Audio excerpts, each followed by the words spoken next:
How can I be notified when a device goes offline for a critical period of time?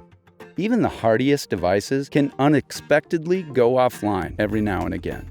You can get alerted with Digi Remote Manager to ensure that you can troubleshoot and solve the problems as soon as they arrive. Here's how we do that. Alarming is set up under Alerts. Here we can create a new alert, and here you can set a device offline alert. Select how many minutes this device is offline before it triggers the alert, say 30 minutes. Then you choose whether it resets and comes back online or not. Next, you choose your scope. Is there a specific group of devices you wanted this alert to apply to?